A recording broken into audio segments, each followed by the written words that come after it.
Bienvenue dans ce 8e épisode de Mondialiste. On se retrouve aujourd'hui avec MJF, spécialiste de la Liga.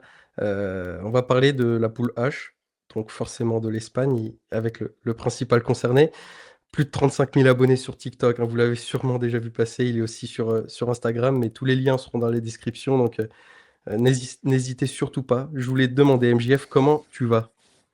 Bah ça va nickel. En plus, pour parler d'un sujet vaste, on parle quand même du favori de la prochaine Coupe du Monde, donc ça me plaît bien. Merci beaucoup pour l'invitation, Mathis, en tout cas. Déjà hâte d'évoquer tous les sujets, vu que le dossier est épais quand on parle de l'Espagne. Ouais, bah, avec plaisir. Je suis bien content de te recevoir aussi. Euh, Eh bien, écoute, je voulais te demander en toute première question, tout d'abord, qu'est-ce que le grand public ne sait pas ou néglige sur cette sélection? Forcément, on a les principales choses, on a ce qu'on voit en gros sur les réseaux quand on regarde les matchs, mais toi qui as un œil un peu plus avisé sur la sélection, est-ce que tu peux nous en dire quelque chose de plus? Hum, je vois deux points. Ce que le public peut-être néglige un petit peu, vu qu'à un moment c'était un peu l'image de l'Espagne. Avec le dernier Euro, c'est peut-être un peu moins le cas, mais à un moment, on disait l'Espagne, devant les matchs, on s'ennuie.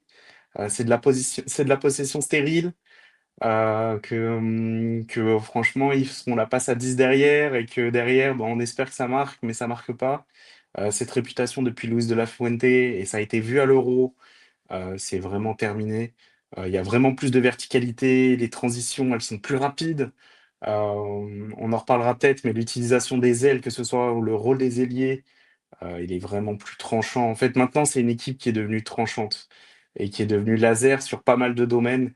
Donc, cette image que peut-être qui se perd maintenant, mais qui était longtemps collée à la Nouvelle-Espagne, de cette équipe de possession stérile, elle est terminée.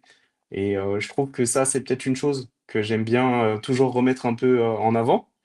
Et la deuxième, c'est moi qui vis actuellement en Catalogne, c'est que quand le FC Barcelone va bien, l'Espagne va bien, et c'est encore la réalité, et ça fait énormément parler en Espagne. Sur la dernière sélection là qui joue actuellement, euh, il y a juste un seul joueur du Real Madrid, Dean Huijsen, je les ai pas comptés, mais 6 ou 7 joueurs du Barça. Et forcément, il y a toujours cette petite rivalité locale. Et c'est assez intéressant à suivre, à mon échelle. Ah ouais, et ben écoute, hier justement quand je préparais un petit peu cette vidéo, je regardais les anciennes confrontations avec les équipes de la poule, avec les vieilles compos. Il y a des matchs qui remontent à 1960 et il y avait déjà à cette époque-là quand même une majorité de joueurs barcelonais sur pas mal de rencontres. Donc j'ai l'impression que c'est quand même une récurrence, pas forcément négative hein, du côté de la sélection. Et du coup, du côté t'évoquais un petit peu le style de jeu actuel sous De La Fuente. Est-ce que tu peux nous en dire un peu plus? Quels sont pour toi les points forts de cette équipe? Tu as déjà commencé un petit peu à évoquer la verticalité alors qu'on s'ennuyait un petit peu. Sous Luis Enrique notamment, on a connu cette période-là. Toi, tu l'as peut-être un peu plus vécu que les autres. Mais du coup, enfin, de mon côté, c'est ce que je me suis dit aussi. C'est vrai que c'est quelque chose qu'on ne connaissait pas de cette sélection. Elle ajoute ça à son arsenal. C'est ce que tu partages majoritairement ou il y a autre chose? Non, non, non. Aujourd'hui, je trouve que la formule, elle est bonne. Ils réussissent à vraiment bonifier tous les joueurs qu'ils ont. Ça fait beaucoup penser à cette Espagne de l'Euro 2012, qui a réussi à fabriquer, on va dire, avec les qualités de tous ces joueurs, l'Euro 2012, où il n'y avait pas de neuf, typiquement, où ils avaient pris, on va dire, le bon parti de tout le monde. Et là, comme on voit à ton image, on est vraiment sur un jeu de transition tranchant, Mm. reposé sur les ailes et où les latéraux peuvent être aussi très hauts. C'est aussi pour ça que Cucurella excelle, que Llorente va exceller et est totalement aligné. Et je trouve que De La Fuente, s'il y a bien quelque chose qu'il a inculqué, c'est ça. Mm. Ouais, bah écoute, je suis totalement d'accord. Et c'est fort agréable. C'est un petit peu ça aussi qui rend cette équipe un peu invincible, hein. On a l'impression qu'ils sont intouchables, de réussir à maîtriser les deux faces de la pièce, les deux côtés de la pièce. Bah, c'est pas donné à tout le monde, surtout le foot de sélection, on sait qu'il est censé être moins léché que le foot de club. Mais pour le coup, on a la sensation avec cette Espagne de voir un club jouer, de voir des mecs être constamment ensemble. Et peut-être que ça rejoint un petit peu ce que tu disais tout à l'heure avec le côté beaucoup de Barcelonais dans la sélection, donc ça peut aussi peut-être aider. Niveau des qualités, j'ai l'impression qu'on tombe d'accord. Niveau des faiblesses, est-ce que cette Espagne est vraiment infaillible ou est-ce qu'il y a quand même des problématiques à évoquer? Au niveau des faiblesses, j'en note, allez, 2,5. Le premier, je pense que tu l'as sûrement déjà, ou tu l'auras peut-être évoqué. Défense centrale. La défense centrale aujourd'hui, c'est un vrai point d'interrogation en Espagne. On l'a vu sur le match hier, on va sûrement partir à la Coupe du Monde avec une charnière Laporte-Cubarsí. Cubarsí qui était, on va dire, un peu dans le dur sur le début de saison et Laporte qui a été blessé jusqu'à février, on va dire. Donc ça y est, il réenchaîne un peu des matchs. Mais aujourd'hui, c'est un peu la meilleure charnière qui va donner cette expérience et cette jeunesse. Mais aujourd'hui, c'est compliqué en phase de Coupe du Monde de, par exemple, aligner une charnière Huijsen-Cubarsí qui est beaucoup trop jeune. Ouais. Il faut de l'expérience pour gagner un grand tournoi. Et les joueurs d'expérience en défense en Espagne, ça va commencer à être un peu dans le dur. Et ça peut être une petite faiblesse à noter. Je sais pas ce que tu en Ouais, penses. mais c'est. Ouais, non, mais je suis d'accord avec toi et c'est ce que je m'étais un petit peu noté aussi. C'est vrai que Heysen Koubarsi, ça peut faire rêver sur le papier, mais à l'avenir, je pense que ça sera davantage le cas. Là, actuellement, on n'est pas non plus sur les deux défenseurs centraux ensemble les plus fiables, forcément. Ils ont peu d'expérience, ils sont jeunes, même s'ils jouent dans de grands clubs, c'est pas une évidence. Laporte va peut-être réussir à rassurer son coéquipier. Après, niveau des profils à l'avenir, je pense que ça pourra quand même bien matcher hein, entre les deux. Mais c'est vrai que c'est peut-être un peu court pour le moment. Je m'étais noté autre chose, c'est l'absence de Nico Williams, moi, qui forcément sur le dernier Euro en 2024, Yamal n'était pas tout seul hein, pour apporter de la verticalité et de la vitesse. La nouvelle génération espagnole, c'était aussi Nico Williams. Et bah, son absence, elle va pouvoir probablement aussi poser quelques problèmes. On a vu qu'il y avait des expérimentations un petit peu à gauche. Au moment où on s'enregistre assez tôt hein, par rapport au moment où Mhm. sortira la vidéo. Mais hier, du coup, on a eu un Espagne-Serbie avec Baena, il me semble, à gauche, si je dis pas de bêtises. Exactement. Et c'est pas le même profil quand même, hein. Il a beaucoup de qualités ce joueur, mais c'est pas Nico Williams dans le profil. Et du coup, peut-être que l'une des faiblesses, ça va être que cette prise de vitesse, d'espace, etc., elle peut se faire presque que avec la Yamal. Donc ça élimine une menace. Alors tu as quand même des solutions qui existent. L'Espagne n'est pas manchotte. Victor Munoz, par exemple, qui fait une belle saison, c'est une solution viable. Je pense que ça peut être une solution, mais si ça ne fonctionne pas, peut-être que cette Espagne peut être un petit peu privée d'un atout phare, non? Eh bah, totalement. C'était mon deuxième point pour te dire les blessures. Je me suis pas arrêté que sur Nico Williams, mais Nico Williams est hyper important.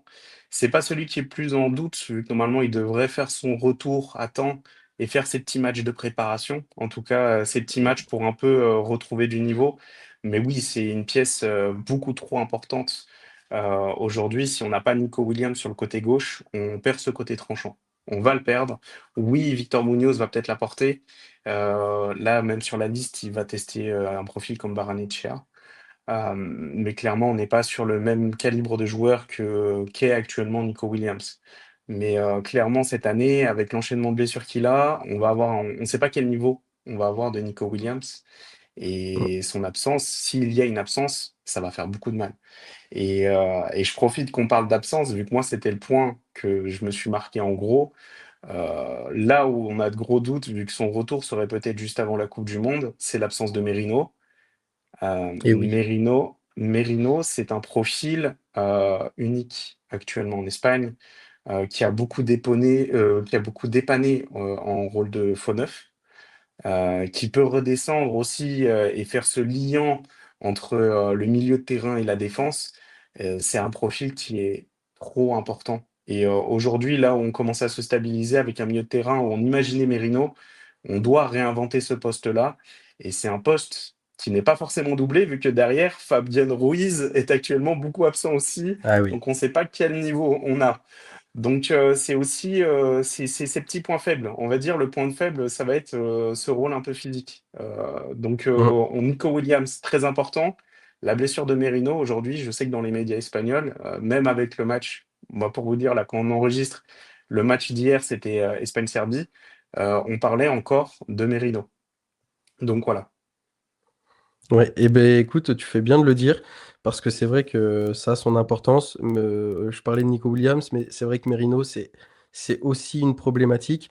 Bah, parce que déjà, c'est un super joueur, hein, évidemment, mais aussi sa polyvalence, elle fait tellement de bien. Il est complet, il sait faire beaucoup de choses sur le terrain, donc évidemment que c'est une perte. Et est-ce que quelque part, il nous ferait pas un petit peu penser, différemment, évidemment quand même, mais c'était, j'ai peur de dire des bêtises, tu me corriges, mais peut-être 2010, l'Espagne, avec Iniesta, sur un rôle très avancé sur le terrain. Peut-être que Merino, c'est un petit peu le régène, comme on peut le dire. C'est pas forcément le même profil, mais il peut être ce milieu de terrain qui dépanne, sur un poste très avancé de 9,5. Donc ouais, j'aime bien voir des parallèles comme ça. Euh, je voulais te Exactement. demander quel 11 tu vois à cette Espagne. Je me suis amusé hier à faire une petite liste des joueurs potentiels. Est-ce qu'il y a un 11 qui paraît évident, qui devrait ressortir, que De La Fuente devrait appliquer, ou il y a des surprises? Et toi, quelles sont tes opinions là-dessus? Est-ce que tu ferais des choix différents? Est-ce que tu es plutôt en phase avec lui? Dis-moi tout, dis-nous tout. Euh, on voit sur quoi il veut essayer de s'orienter, en tout cas sur la Coupe du Monde. On a eu ses premières indications avec le match d'hier, en tout cas. Le rôle de gardien fait beaucoup débat ici, on s'en doute, Ah vu oui, que c'est quelque chose, ça. Mais pas qu'un peu, c'est la première fois qu'il appelle quatre gardiens depuis je ne sais pas combien d'années. L'Espagne n'a pas eu quatre gardiens sur une sélection avant Coupe du Monde. Je l'écoutais dans un média et c'est Joan Garcia pour l'instant qui a été un peu écarté sur le premier match. Alors qu'aujourd'hui, Mm, intrinsèquement, Joan Garcia, c'est le plus fort d'Espagne. mm. Et de très loin, les statistiques avancées sont assez dingues. Aujourd'hui, on parle de quasiment 10 buts en goal attended qu'il a sauvé en plus, en fait. Là où aujourd'hui, les moyennes des gardiens sont peut-être à 2 ou 3. Au-delà des stats, il dégage une tranquillité d'esprit et un leadership qui est monumental. Et ne pas implanter Joan Garcia sur cette Coupe du Monde, je pense que ça serait un sacré crève-cœur. Euh, pour moi, je partirais sur Johan. En tout cas, c'est le premier choix. Je pars d'abord sur le gardien. Je sais pas ce que t'en penses, Mais ça fait mais rage, dis-moi hein. tout. J'ai Ah, l'impression que ça fait rage, hein. Mais en même temps, comment rester de marbre face à ça? T'as Unai Simon qui est titulaire depuis un moment en sélection, donc on privilégie la continuité. Mais c'est vrai qu'il y a une époque, lors des derniers tournois internationaux, ça se bousculait pas au portillon comme ça, hein, non plus, hein. Pour la place de numéro un, là, c'est quand même démentiel d'avoir autant de choix. Et j'ai l'impression qu'il n'y a pas de mauvais choix. Il y a peut-être Remiro qui est peut-être, on va dire, en dessous Garcia Raya, mais j'ai peut-être pas l'œil assez avisé dessus, mais quoi qu'il arrive, t'as de bons gardiens quand même. Et bah, c'est dur, ouais. Est-ce que tu privilégies la continuité, la méritocratie au vu des performances? C'est dur de se positionner. Donc ouais, je sais pas, je pourrais pas faire un choix. Je dirais que peu importe peu importe le choix qui sera fait, il sera et bon et mauvais selon. Donc difficile de se positionner, ouais. donc, moi, je partirais sur Johan. Après, on va voir s'il va partir sur. En fait, pour moi, le choix de la Coupe du Monde va vraiment se jouer entre Johan et Unai Simon. Vu que pour moi, Raya, dans sa tête, c'est le numéro 2. Et c'est assez antithétique, hein, vu que dans sa tête, c'est le numéro 2. Et je pense que dans sa tête, Mm. Remiro, actuellement, c'est un super troisième gardien parce qu'il est aimé par le groupe. Ouais. Il a de l'expérience. C'est vraiment ce qu'on attend d'un troisième gardien aujourd'hui, Remiro. Et si jamais il y a une catastrophe, Remiro, dans tes cages, t'es très content de l'avoir, hein. C'est pas non plus à l'image des troisième gardiens de beaucoup de sélections. Hum, c'est pour ça que je pense que ça va être hyper intéressant à suivre parce que je pense qu'il va y avoir ce cut entre Unai Simon et Joan Garcia. Donc on va voir. On va voir et on va voir au prochain Ouais. match amical, surtout qui se passe à l'Espagnol de Barcelone. Et les médias s'amusent à dire que peut-être que la première sélection de Johan sera dans son ancien stade. Donc on va voir ce qui se Ah passe ouais. mardi. On va voir ce qui se Ok, passe mardi. l'histoire pourrait être cool quand même, mais Ça peut être le marrant. poste de gardien, c'est un problème de riche, hein, mais donc on va pas les plaindre de cette situation, mais il y a un petit peu le même à gauche quelque part où le choix a l'air d'être quand même plus clair dans l'ensemble, mais il y a quand même matière à débattre. Il y a du Cucurella qui a l'air de tenir le bon bout, si je dis pas de bêtises. Grimaldo, Carreras et Baldé, quand même, ne sont pas en reste. Alors, il y a peut-être des blessures et des formes du moment qui vont aider à faire des choix, mais là aussi, on est quand même sur une problématique de riche. Et tellement riche que il n'est pas sur cette liste-là, mais Romero de l'Espagnol de Barcelone, Ah actuellement, oui. je pense que c'est le meilleur défenseur gauche en Liga, en tout cas sur cette saison. C'est pas forcément une take, je pense qu'il est déjà à 5 passes décisives et l'année prochaine, il va être avec Villarreal et je pense qu'il aura la visibilité qu'il mérite. Mais bon, c'est un débat où j'avais envie de parler un petit peu de Romero. Pour moi, parce que pour moi, il y a pas vraiment de débat. Il partira avec Cucurella et Grimaldo. C'est son expérience qui va jouer. Et les deux autres profils, on va dire, ils vont moins s'imprégner avec l'Espagne, quoi qu'il arrive. Et Cucurella, avec la place de titulaire, est assez devant, je pense. Ok, et ben écoute, tu fais bien de le préciser. C'est vrai que je l'ai pas mis parce que bah, j'y ai pas pensé, mais c'est totalement justifié. Après, c'est vrai, on a déjà évoqué la charnière où tu as quand même euh, des, t'as du choix entre guillemets, mais à la fois c'est peut-être le secteur qui est un peu défaillant, si on peut l'isoler de cette manière. Et moi, je voudrais te poser la question par rapport à Marc Poubil, qui est quand même un joueur qui fait une saison vraiment bonne, vraiment très bonne. On l'attendait pas non plus à ce niveau-là. Il arrive. Il est à la fois latéral, à la fois central, mais il s'est complètement imposé à l'Atlético et c'est l'un des meilleurs défenseurs centrales de cette saison en Liga. Donc, est-ce que tu comprendrais le fait qu'il ne soit pas titulaire? Comment tu l'appréhendes? Pour moi, au vu de la saison à l'heure actuelle, on ne doit pas se cacher et dire que le meilleur défenseur central d'Espagne et qui a fait la saison pour l'instant la plus solide, c'est Marc Poubi. C'est celui qui a le plus montré. Il n'était pas forcément attendu à ce niveau-là, à l'Atlético. On parle d'une première année. Et aujourd'hui, il a pris une place plus que méritée. Et on voit un Atlético avec Marc Poubil et sans Marc Poubil, tellement qu'il est devenu important. Donc aujourd'hui, il n'y a pas vraiment de débat sur le fait qu'il sera sélectionné, sauf blessure, vu que là, il n'est pas sélectionné sur ce dernier rassemblement parce qu'il était un peu embêté au niveau des blessures.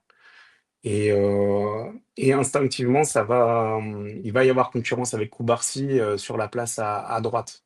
Parce que pour moi, il a un petit peu plus d'âge, mais il a peut-être un peu moins d'expérience que Koubarsi Hum, parallèlement. Donc c'est un peu particulier. c'est vrai. Ouais, ouais, c'est vrai, tu touches un truc là. Donc, je pense que c'est l'un des secteurs, le secteur défensif, où tu peux avoir le plus matière à débat. J'ai l'impression que sur les rôles offensifs, c'est plus lisible, plus compréhensible ce qui devrait se passer.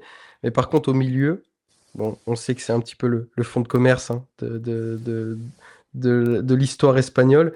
On commence à s'avancer avec une pointe haute, avec Fermin, Olmo probablement qui devrait tourner. C'est ce qui semble se dessiner. Mais sur le double pivot, Pedri prend une place, ça semble assez évident. Mais après, il y a tellement de choix derrière. Et à la fois, lequel est le bon? Rodri a joué hier en tant que titulaire. Alors, dans un monde normal, c'est sans équivoque la meilleure option possible. Seulement, Rodri, depuis le début de saison, c'est pas le Rodri Ballon d'Or qu'on a connu. Donc, qu'est-ce que tu penses de ça? Est-ce que Rodri serait pour toi la meilleure option? Est-ce que tu verrais quelqu'un d'autre? Pour moi, Rodri a encore une longueur d'avance. Euh, je trouve même assez largement. En fait, je pense que quand il commence son milieu de terrain, s'il a Rodri en pleine possession de ses moyens et Pedri en pleine possession de ses moyens, il a ses deux pivots et il se pose pas trop de questions. Et si jamais il voit que bah, Rodri, il est un petit peu derrière, on va dire, en termes de forme, bah, il a tout de suite Zubimendi. qui est classe mondiale à ce niveau-là, qui s'entend très bien aussi avec Pedri. Donc, je pense que ça va jouer beaucoup avec ces trois-là sur ce rôle un petit peu à l'arrière, avec assez grande certitude. Et même en conférence de presse, il s'amuse déjà à faire des blagues ou dans un monde où il y a beaucoup de blessures pour avoir un peu ce profil. S'il manque ce profil Merino qu'on a évoqué, peut-être même aligné un Rodri Zubimendi, n'est peut-être même pas à exclure. Et c'était un peu évoqué en conférence de presse. Ouais, mais c'est complètement fou ce vivier, hein. Mais ça fait rêver, c'est démentiel. Avec tout ce qu'on a dit jusque-là et ton avis initial, d'après toi, est-ce que l'Espagne, la sélection espagnole est bien évaluée ou alors surcotée ou alors sous-cotée? C'est pas des termes que j'affectionne, on va dire sous-évaluée, surévaluée ou bien évaluée d'après toi? Aujourd'hui, on parle du favori large de la Coupe du Monde. J'ai même pas les bookmakers en tête à quel point ils les mettent en favori. Est-ce qu'aujourd'hui, l'Espagne mérite d'être totalement favori en ayant le meilleur joueur du monde et peut-être l'un des top 3 meilleurs joueurs du monde? Je sais pas si on verra le maillot de Pedri derrière moi, mais pour moi, vous les mettez où vous voulez. Non, ils sont à leur juste place. Je pense qu'ils sont à leur juste place. Attention aux blessures, quoi qu'il arrive, parce que on est à une blessure de Pedri, de peut-être passer Ah oui, d'un très grand favori à quelque chose de très différent aussi. Donc tout est variable, mais aujourd'hui, ils sont à leur niveau. Ils sont à leur niveau. ok. Je pense que je suis plutôt d'accord avec toi, hein. C'est vraiment une sélection qui, pour le coup, fait l'unanimité, hein. J'ai l'impression qu'elle laisse pas trop place au débat. Elle cumule tellement de force. Puis on l'a déjà évoqué, mais elle est forte sur plusieurs aspects du jeu. Elle est polie joueuse, hein. Donc, elle fait peur à juste titre. Et elle tombe dans une poule. Je te demanderai ton avis. Honnêtement, c'est pas la poule. Je vends mal ma vidéo là, mais c'est pas la poule la plus intéressante de ce mondial. Elle se retrouve avec le Cap-Vert, l'Arabie Saoudite et l'Uruguay. Alors évidemment qu'on sera quand même hype de suivre certaines et la plupart de ces rencontres, mais il y a quand même d'autres poules qui sont un peu plus intrigantes. Et tu commences avec le Cap-Vert en première journée, qui est donc une confrontation inédite. C'est une nation ascendante quand même, on va pas leur enlever. Il y a un quart de finale en Cannes en 2023, donc ils sont ils sont du bon côté de la montagne, le Cap-Vert, mais c'est pas non plus la confrontation du siècle. En deuxième journée, l'Arabie Saoudite. Alors pour l'historique, il y a eu trois confrontations, trois victoires de l'Espagne. Bon, ça semble assez prévisible. Et peut-être que le match le plus intéressant, c'est celui de la dernière journée contre l'Uruguay. C'est un cousin éloigné, hein, de l'Espagne. On aura des retrouvailles avec notamment Valverde. Forcément, il y a pas mal d'Uruguayens qui jouent en sélection, en Liga, pardon. Donc ça, c'est aussi une confrontation attendue quand même. Il y a eu cinq confrontations historiquement, trois victoires pour l'Espagne, deux matchs nuls. Et du coup, l'Uruguay, pour aller rapidement dessus, c'était plutôt bien parti sous Bielsa au départ, même si les Uruguayens n'étaient pas très fans de cette option d'avoir un Argentin à la tête de la sélection, mais ça partait pas trop mal. Et là, ça prend une direction un peu moins reluisante. Il y a une défaite récemment, en fin d'année dernière, contre les USA 5-1, qui fait un peu mal à la tête. Donc ça, c'est un petit peu pour le topo de la poule. Je voulais savoir, toi, qu'est-ce que tu en pensais au global? Bah, ce qui me fait, j'ai eu un petit sourire dans ce que tu as dit, parce que j'ai vu un post qui résume parfaitement le ressenti des Espagnols. Hier, les quatre équipes ont joué. L'Espagne a gagné 3-0. L'Uruguay a fait match nul contre l'Angleterre. Le Cap-Vert a perdu face au Chili 4-2. Et l'Arabie Saoudite a perdu 4-0 contre l'Irak. Et les médias espagnols disaient, en fait, c'est la journée parfaite si t'es espagnol, concrètement. Ah Donc, ouais. le ressenti, il est hyper positif. L'Espagne n'a pas vraiment de soucis à se faire. J'ai pas une grande vision sur l'effectif du Cap-Vert et de l'Arabie Saoudite et je m'en excuse, mais je pense qu'il ne devrait pas spécialement y avoir de soucis. Un des points d'attention qui est évoqué avec l'Uruguay, c'est que ça peut être un bon test parce que même là, face à l'Angleterre, c'est ce que je disais un petit peu ce matin, ils font un seul tir cadré contre l'Angleterre et bah, c'est leur but. qui marquent face à l'Angleterre. Ils n'ont pas forcément joué avec la possession et ça peut être un bon test d'une équipe qui va être fort en transition. Et ça peut être une équipe qui peut être un peu un counter, on va dire, de l'Espagne. Donc ça peut être intéressant Mm. de les jouer aussitôt, même si à mon avis, il n'y a pas vraiment de débat aussi face à l'Uruguay. Et l'autre point à évoquer, c'est que l'Uruguay, ça joue physique. Donc attention de ne pas avoir une vilaine blessure sur ce type de match-là.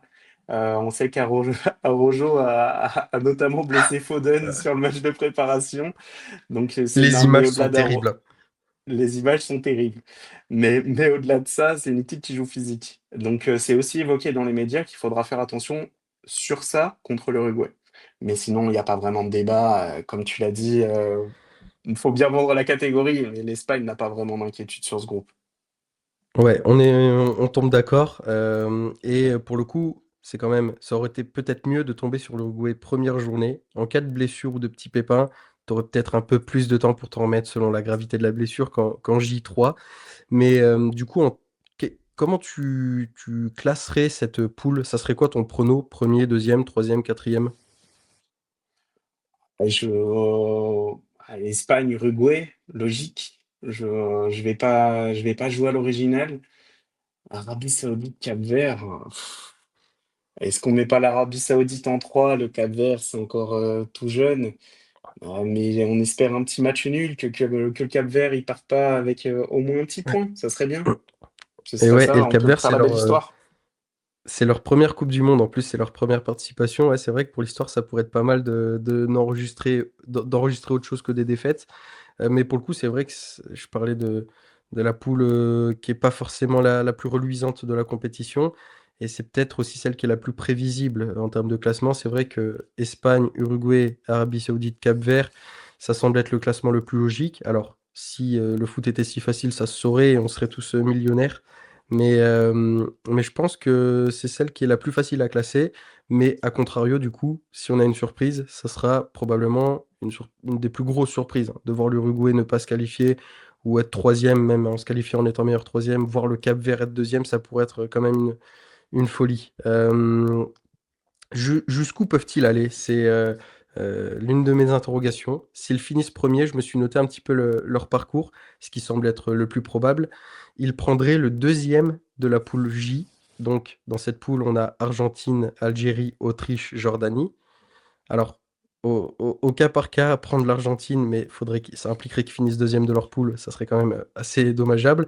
On va dire que c'est quand même pas le plus logique, on va dire. Il y a moins de chances que ça arrive. On va dire que les plus grosses probabilités, ça serait de prendre l'Algérie ou l'Autriche. Alors, quoi qu'il arrive, ça serait pas une évidence, hein, surtout l'Autriche, qui est vraiment une équipe difficile à jouer, énergivore au possible, avec des concepts de pressing et de gegenpressing assez importants. C'est un petit peu là qu'il est né, donc ils savent ce qu'ils font, ils maîtrisent le sujet.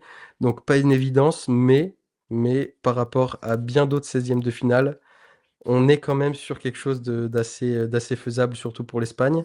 S'ils le font, en huitième de finale, ils devraient prendre soit le deuxième de la poule K, donc Portugal, Colombie, RDC, Ouzbékistan.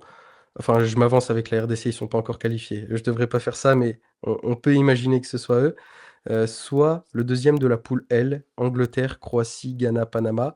Donc, encore une fois, c'est vraiment très hypothétique. Faut pas se faire des plans sur la comète, mais on pourrait potentiellement avoir la Colombie ou la Croatie en huitième de finale pour l'Espagne. Encore une fois, il n'y a pas de match-up facile à ce niveau-là de la compétition.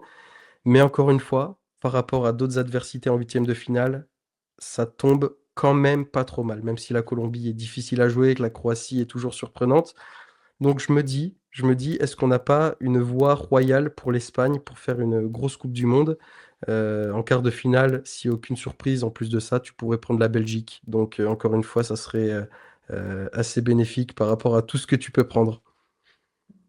C'est en vrai, je pense que tout résultat qui ne va pas en dehors de la victoire serait un échec pour l'Espagne et je pense qu'il y a pas beaucoup de sélections qui peuvent se targuer de cet objectif. Donc oui, la voie, elle est royale et en plus, enfin, c'est la génération qui va absolument marquer. Il y a aussi un peu la pression de, de se rattraper du Maroc. Aujourd'hui, la défaite Eh contre le oui. Maroc, elle a encore marqué les esprits, hein. Elle est encore évoquée et ils ne veulent absolument pas revivre ça. Et, euh, et c'est intéressant de voir que limite, un des adversaires de l'Espagne, ça va être eux-mêmes. De ne pas peut-être se liquifier sur un match où on s'y attend pas et ne pas trouver l'ouverture. Après, c'est ce qui fait aussi la beauté de la Coupe du Monde. Mais aujourd'hui, tout, ouais, minimum final, ça semble obligatoire pour l'Espagne, pour cette Espagne-là, en cas de hors pépin physique, hors, voilà. Mais aujourd'hui, non, ils sont beaucoup trop impressionnants. Ouais, finale victoire, hein, obligatoire. C'est difficile d'arriver avec un statut de favori, hein. C'est pas souvent lui qui gagne d'ailleurs, hein. Donc c'est vrai qu'il y a une pression assez colossale sur les épaules de cette sélection. Elle est championne d'Europe en titre. On sait que c'est l'équipe qui fait la nation qui fait la plus peur, qui fait le plus peur. Donc ouais, c'est vrai quand même que t'as quand même des responsabilités quand t'es espagnol aujourd'hui. Mais je crois pas qu'on les plaigne de cette situation non plus, hein. Non, je pense pas. Mais pour te dire, un débat qui était intéressant, j'ai vu sur un plateau en Espagne, c'était quand est-ce que la dernière Coupe du Monde où il y a eu un favori aussi détaché, ça remonte à un petit peu de temps aussi. Parce que Ouais, t'as raison. souvent, il y a quand même un petit lot qui vient. Là, l'Espagne se détache vraiment comme le favori chapeau 1, chapeau 1. Mm. Ce qui s'en rapproche un petit peu, je crois, c'est l'Angleterre, voire la France, mais c'est un petit étage Ouais. en dessous. Et ça fait longtemps qu'il n'y a pas eu ce statut-là aussi en Coupe du Monde, sur les dernières Coupes du Monde. Il faut remonter à des Coupes du Monde 2010, enfin, ils sont remontés à des sujets un peu loin.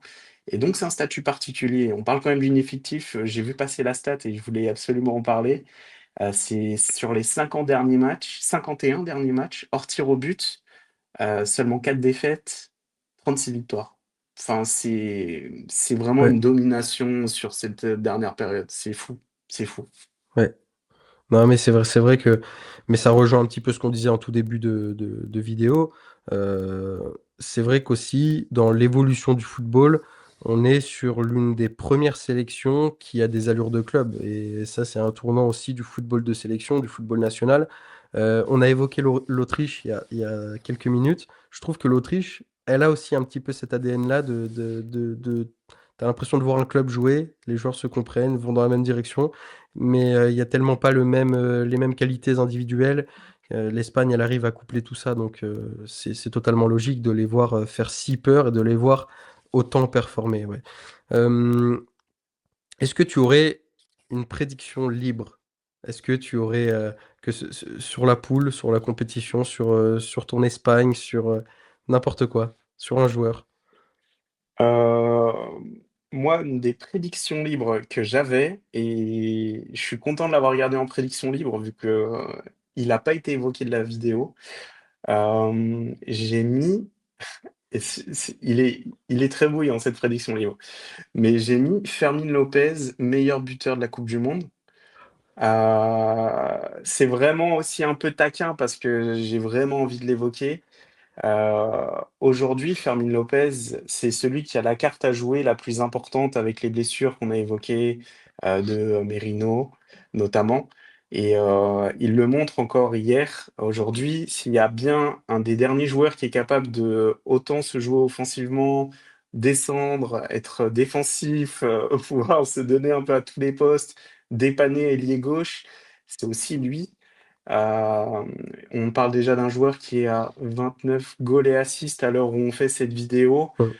Euh, Aujourd'hui, il doit rentrer dans une autre stature. Il doit rentrer dans une autre sphère. Et si demain on me dit que ça fait partie des gros Golden Boy de cette Coupe du Monde, comme l'a été Nico Williams sur le dernier Euro, bah moi, je signe avec les deux mains et je dirais que c'est pas la plus grosse surprise. Ok, Allez, pour pousser le curseur jusqu'au bout, je le mets en meilleur buteur. On va dire sur un grand triplé en phase de groupe, deux, trois buts décisifs et il finit la compétition avec 6 buts, 6, 7 buts. Pourquoi pas? ok. Ah ouais, ça ferait quand même une énorme compétition. 6-7 buts, mais pourquoi pas? C'est vrai qu'après, l'adversité en phase de poule et tout au long de la compétition, elle est peut-être minime par rapport à d'autres parcours, on l'a évoqué. Mais tu prêches un peu un convaincu. C'est vrai que Fermin Lopez, j'ai un peu cette tendance à penser que il y a beaucoup d'univers dans lequel il est davantage mis en valeur. Ça fait quand même, ça fait pas 6 mois qu'il est sur la scène quand même maintenant européenne. Dès qu'il est arrivé, on entrevoyait quand même qu'il y avait des qualités. On a commencé à lui donner du temps de jeu et c'était quand même très rapidement plus qu'acceptable ce qu'il montrait. Et cette saison, il commence à prendre une ampleur peut-être plus à la hauteur de ce qu'il est. Et peut-être que la Coupe du Monde serait l'aboutissement. Mais du coup, je comprends totalement ton idée qui est de bah, peut-être que c'est un peu l'éclosion définitive aux yeux de tous. Et tu vois, c'est marrant que tu fasses cette prédiction libre. Parce que moi aussi, j'ai une prédiction de meilleur buteur. Je pense aussi qu'il sera espagnol. Je pensais pas à Fermin. Et je suis allé tout bonnement sur Lamine Yamal, qu'on connaît davantage en tant que passeur. C'est là où il excelle davantage. Mais, mais je me suis dit, c'est en tant que buteur qui va marquer cette Coupe du Monde, qui va marquer ce tournoi. J'ai l'impression qu'une prise de responsabilité sera nécessaire et obligatoire hein, pour l'Espagne, surtout en l'absence de Nico Williams, ou même si Nico Williams est là, on sait qu'il n'est pas sur peut-être le niveau affiché lors de l'Euro 2024. Donc peut-être que si il est le seul offensif de cette envergure, il va devoir épauler, endosser cette nation. Et peut-être qu'en plus, en l'absence d'un neuf élite dans cette équipe, eh ben, c'est lui qui devra marquer les buts. Donc je suis parti sur ça. Donc tu vois, on est, J'aime on bien. est quand même dans la même veine. On est sur Non, la même ligne. j'aime beaucoup et je pense que c'est un peu plus probable pour Lamine et je lui souhaite. Mais ça serait pas illogique quand on voit sa saison avec le Barça. Il en est déjà, j'avoue, j'ai triché, j'ai ouvert sa page. Il en est déjà à 14 buts sur 25 matchs. C'est les stats qu'on demande de plus en plus à un top joueur comme lui, même si c'est pas son premier rôle. Et il commence à l'endosser. Donc ça serait assez logique et assez mérité pour lui s'il venait chercher ce titre de meilleur buteur. Ouais, totalement. Je me suis amusé, enfin, je me suis amusé. C'est plutôt que ça a popé dans ma tête. J'en ai une deuxième si jamais je te l'offre. Et tu me donneras ton avis parce que tu le connais mieux que moi, très probablement. C'est Victor Munoz, qui pour moi sera une des révélations du tournoi. J'ai le sentiment qu'il aura sa chance, voire un peu plus, et que là où on le connaît très peu parce qu'il évolue à Osasuna, donc déjà qu'en France on n'a pas un œil très avisé sur le championnat espagnol. Alors en plus Osasuna, ça paraît lointain hein, pour nos yeux à nous. Et du coup, on le connaît très peu. Et j'ai quand même le sentiment, pour m'être un petit peu informé, qu'il y a quelque chose hein, sous ce joueur. Il y a peut-être anguille sous roche, comme on dit. Donc je me dis, pourquoi pas, à gauche, choper une place, peut-être avec une entrée qui finit en but, une deuxième entrée qui finit en passe décisive, et peut-être qu'il aura sa place jusqu'à la fin. Je suis trop content que tu l'évoques et pour te dire, je l'avais aussi en petite prédiction de révélation du Énorme, tournoi. Donc énorme. si, je l'avais noté et donc trop content que tu l'évoques. Bah, c'est encore plus encastré avec le match qu'il fait hier, premier sélection, but. Le début de rêve pour lui, mais ça concrétise vraiment cette saison où oui, à Osasuna aujourd'hui, je crois que c'est le deuxième ou troisième joueur qui fait le plus de dribbles. C'est un des joueurs les plus rapides de la ligue. Et il réussit à sortir un peu du lot avec un Osasuna qui n'est pas non plus réputé pour porter énormément le ballon. C'est vraiment son année de l'éclosion. Ça fait beaucoup penser, moi je trouve le parallèle à... ça me fait deux parallèles. Nico Williams un petit peu à l'Euro, où je trouve que bah, ça a été un peu sa carte de visite pour après pouvoir peut-être signer dans un grand club. Bon, il n'a pas pris la carte, Mm. ça a bien fait parler, mais il a été ouvert aux yeux du monde comme ça. Ça peut être le cas pour Victor Munoz. Et quand j'ai vu son entrée un petit peu face à la Serbie hier, j'ai retrouvé un peu une veine des premières sélections de Franck Ribéry, un petit peu dans l'incorporation d'une équipe, encore un nouveau vent de fraîcheur d'une nouvelle équipe. Et en plus, ça marque directement. Et un peu comme Franck, je crois qu'il marque pas sa première, Franck Ribéry, il marque sa deuxième. Mais je pense sincèrement il y a un truc spécial pour ce joueur. Et si l'année prochaine, il signe dans un top club, ça serait pas immérité, c'est sûr. Et ça couronnerait vraiment Mm. une saison bien aboutie pour lui. Bah, je suis aussi content d'être d'accord avec toi, mais ce qui est terrifiant, on l'a un petit peu, c'est un petit peu le fil rouge de la vidéo, je crois, au final, hein, mais c'est à quel point l'Espagne est en train de créer des choses exceptionnelles, loin de ses frontières initiales, des profils de joueurs que l'Espagne ne connaissait pas. Victor Munoz, c'est pas un format espagnol, hein, mais j'ai l'impression que ça se démocratise un petit peu plus, hein, dans le foot. Là, je pense à Lennart Karl avec l'Allemagne. Ce petit magicien-là, c'est pas un profil allemand, c'est pas ce que l'Allemagne connaît. On pourrait penser à d'autres nations. Avec l'Espagne, c'est vrai que Victor Munoz, c'est pareil. Je me dis pas, c'est un joueur espagnol dans son profil, mais ils sont tellement en train de construire et de réussir tout ce qu'ils entreprennent que bah, en fait, il s'exporte dans tous les types de footballeurs et ça devient terrifiant, quoi. Et puis hyper complet. Enfin, on t'évoquait le côté gauche. Hier, il était sur le côté droit et il était à un niveau stratosphérique, comme s'il jouait depuis des années dans cette équipe. C'est Mm. c'est vraiment plein de petits profils de poche comme tu évoques. Enfin, je me dis, on a fait toute une vidéo sur l'Espagne, on n'a même pas évoqué Marc Bernal. Enfin, c'est Ouais. assez dingue tous les profils qui sont en devenir même. On n'a pas évoqué Gavi. Enfin, c'est vraiment Mm. c'est de la folie. Je pense que c'est un des viviers les plus complets qu'on n'a pas vu en sélection depuis vraiment des années et des années, vraiment, c'est trop complet. Ouais. Vraiment. Et tu vois, je raffiche ce graphique là justement, cette image, parce que hier, quand je l'ai fait, je me suis dit, j'ai essayé un peu d'écumer les joueurs par poste. Bon, il y en a qui ont moins de chances d'être présents que d'autres. Mais je me suis dit, ceux auxquels j'ai pensé en dernier pour les milieux de terrain, pour le double pivot, je me dis les deux, tu les mets titulaires en sélection. Donc là, je pense, je vois que j'ai mis Bernal dans les derniers, j'ai mis Nico Gonzalez, Barrios, mais il y a un tas de sélections qui rêveraient de les avoir, ces milieux de terrain. On a une pénurie à ce poste-là, enfin une pénurie. Voilà, c'est un bien grand mot en équipe de France parce qu'il n'y a quand même pas à se plaindre, mais c'est peut-être le poste qui fait le plus défaut. Et je me dis, mais un Bernal, nationalité française aujourd'hui, mais à quoi est-ce qu'il postule? Est-ce que là où il est plus bas dans la hiérarchie espagnole, il est plus haut dans la hiérarchie française? Mais c'est complètement démentiel. Cette nation est effrayante. C'est vrai que tu évoques bien aussi Barrios, c'est important d'en parler, vu que c'est assez fou de se dire qu'il va peut-être même pas être dans la sélection finale, alors Mm. qu'il a un niveau stratosphérique. On a parlé de Pubi pour l'Atlético. Bon, là, il a eu un peu la blessure, mais dans les top profils de l'Atlético cette année, Barrios, c'est assez phénoménal. Et se dire qu'il va peut-être même pas être dans la sélection parce que bon, Ouais, faute de talent, ah, c'est démesuré. C'est démesuré. complètement. Bah écoute, on approche la fin, on y arrive. J'ai un petit quiz pour toi. J'ai deux petites questions. Euh, j'ai envie de te dire, il n'y a pas de mauvaise réponse. On s'en fiche, mais je trouve ça toujours un peu kiffant. Allons-y pour la première. Tu vas tenter de nous dire, d'après toi, quel est le joueur le plus capé de la sélection espagnole? Oh, oh, le piège. Et le chiffre est vertigineux, je te le donne, c'est 180 sélections. Je sais que je l'ai pas. Je crois que je l'ai pas. Parce que je pense le meilleur buteur, je l'ai. C'est David Villa. Ouais. Euh, aïe, aïe, aïe, aïe, aïe. Est-ce que c'est Casillas? Alors, Casillas est deuxième avec 167, si je dis pas de bêtises. Et c'est pas Casillas. Ramos, Ouais. peut-être pas. Ramos, il doit être haut, mais je pense pas qu'il fait plus que Casillas. Euh,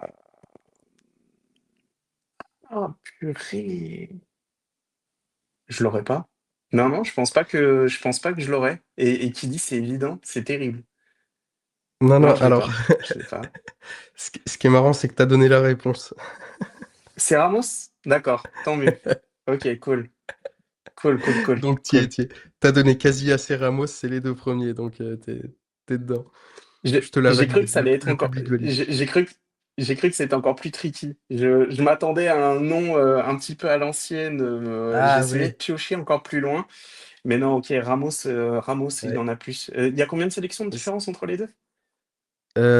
Alors, j'ai sous les yeux les 180 de Ramos et Casillas de tête, c'est 167. Donc, Ok. j'espère ne pas dire une bêtise. J'ai regardé hier, alors j'ai une mémoire assez limitée, mais peut-être c'est ça.